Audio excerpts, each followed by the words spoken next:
Praise to the lord. ఈరోజు దేవుడు మనకిచ్చినటువంటి వాగ్దానం ఏంటంటే, ప్రకటన గ్రంథము 2వ అధ్యాయము 25వ వచనం.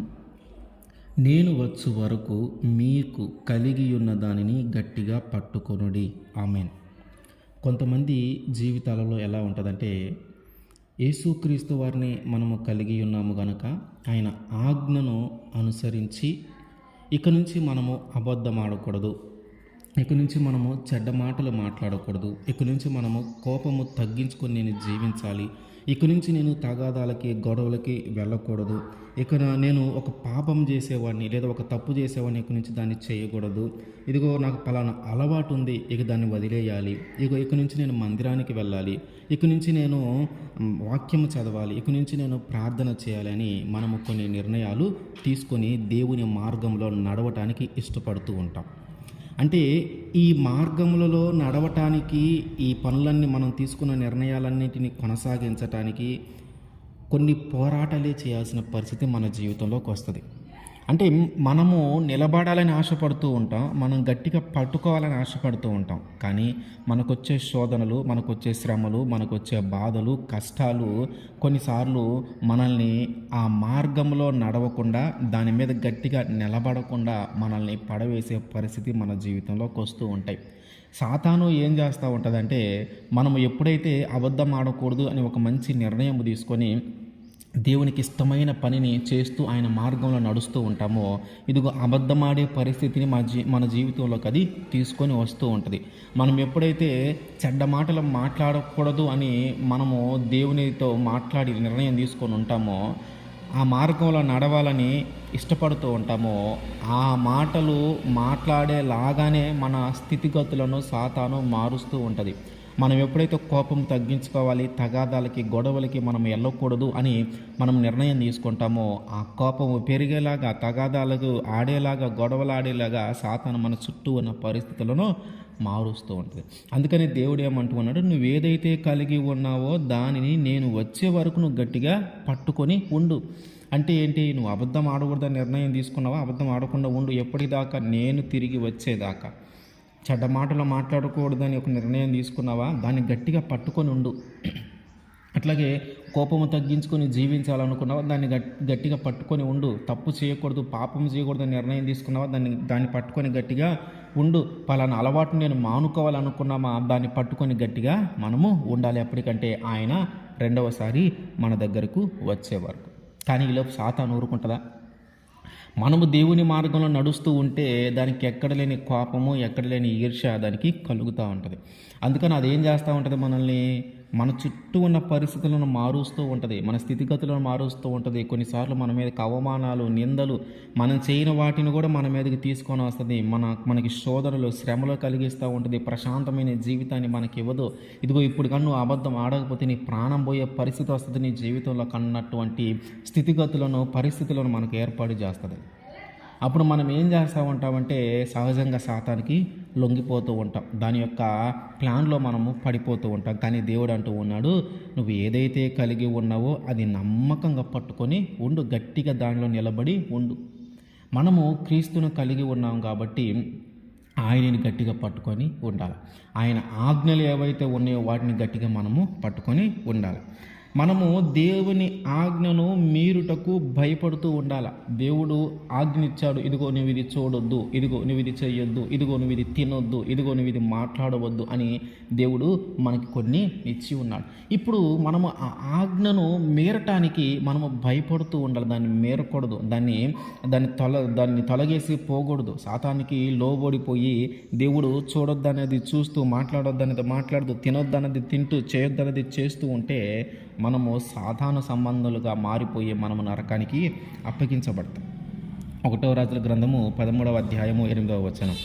దైవజనుడు రాజుతో ఇట్లా, నేను నీ ఇంటిలో సగము నీవు నాకు ఇచ్చినను నీతో కూడా నేను లోపలికి రాను, ఈ స్థలమందు నేను అన్నపానములు పుచ్చుకొనను. యెరోబాము రాజ్యమును ఏలుతున్నటువంటి సమయంలో, రాజుగా ఉన్నటువంటి సమయంలో దేవుడు ఒక దైవజనుని ఏర్పాటు చేసి ఆయన్ని యెరోబాము దగ్గరికి పంపిస్తాడు. అప్పటికే యెరోబాము బలిపీఠం దగ్గర ఆ ధూపం వేయటానికి ఉన్నాడు.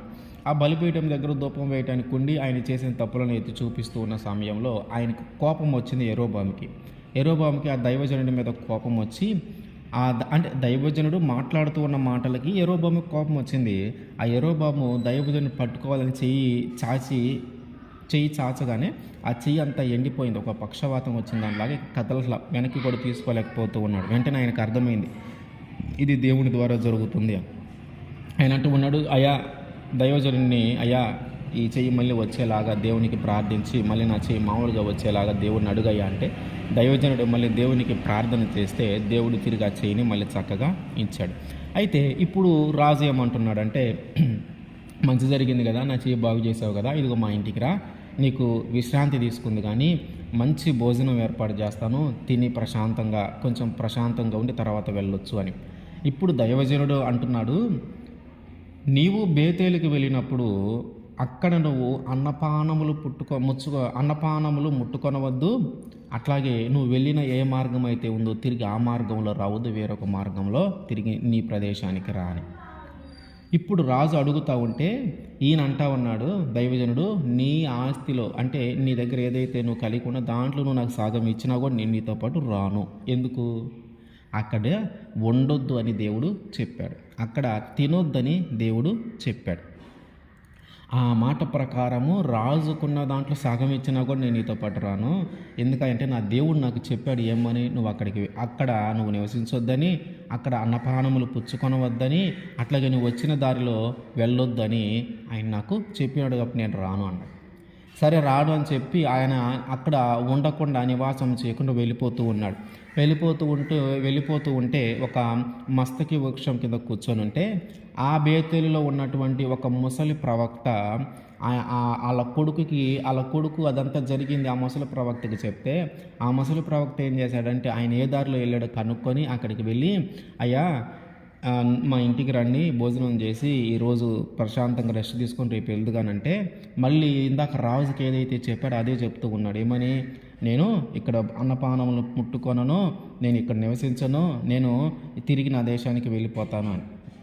కానీ ముసలి ప్రవక్త ఒక అబద్ధం ఆడాడు. ఏమని అంటే, అయ్యా దేవుడే నన్ను పంపించాడు, నీకు ఆహారం పెట్టమని దేవుడే నన్ను పంపించాడు. అంటే సాతాను యొక్క ఆలోచన ఎట్లా ఉందో చూడండి. మనల్ని ఏదో ఒక విధంగా పడేయాలని, ఏదో ఒక విధంగా మనల్ని దేవుని మార్గంలో నడవకుండా చేయాలని, ఆయన ఆజ్ఞను అతిక్రమించాలని, ఆయన ఆజ్ఞను మనము మీరాలని ఏదో ఒక విధంగా సాతాను కుయుక్తులు మన మీద ప్రదర్శిస్తూనే ఉంటుంది. ఇప్పుడు ఈ దైవజనుడు ఏం చేశాడంటే ఆ ముసలి ప్రవక్త చెప్పింది నిజమే అని నమ్మాడు. ఎందుకంటే దేవుడి మీద చెప్పాడు కదా, దేవుడే నన్ను పంపించాడని చెప్పాడు కదా. ఇక కానీ దేవుడి దగ్గర విచారణ చేయలేం. మళ్ళీ ఎవరు? దైవజనుడు. మస్తకి వృక్షం క్రింద కూర్చున్నటువంటి ఆ దైవజనుడు, అయ్యా మరి ఇట్లాంటి ముసలి ప్రవక్త ఒక ఆయన వచ్చారు, నన్ను భోజనానికి రమ్మంటున్నాడు, నువ్వేమో అక్కడ తినొద్దన్నావు, మరి ఏంది నా పరిస్థితి అని దేవుని దగ్గర విచారణ చేయకుండా ఆ ముసలి ప్రవక్తకి వెళ్ళి అక్కడ భోజనం చేసి అయిపోయిన సమయంలో ఒక ప్రవక్త మాట్లాడుతూ ఉన్నాడు, దేవుడు చేయొద్దన్న పని నువ్వు చేసావు, దేవుడు తినొద్దన్న చోట నువ్వు తిన్నావు, దేవుడు ఉండవద్దన్న ప్రదేశంలో నువ్వు ఉన్నావు కాబట్టి నువ్వు క్షేమంగా నీ ఇంటికి తిరిగి చేరలేవు అని చెప్తే ఆయన తిరిగి ప్రయాణమై తన దేశానికి వెళ్ళేటప్పుడు ఒక సింహం వచ్చి ఆయన్ని చంపేసింది.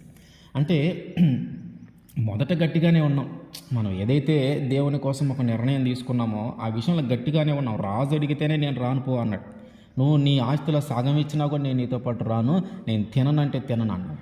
కానీ సాతాను ఏం చేసిందంటే అసలు చాలా తెలివిగా దేవుడి మీద అబద్ధం చెప్పేసి తీసుకొని వచ్చి ఆయన మీదకి శిక్ష రావటానికి కారణము అయింది.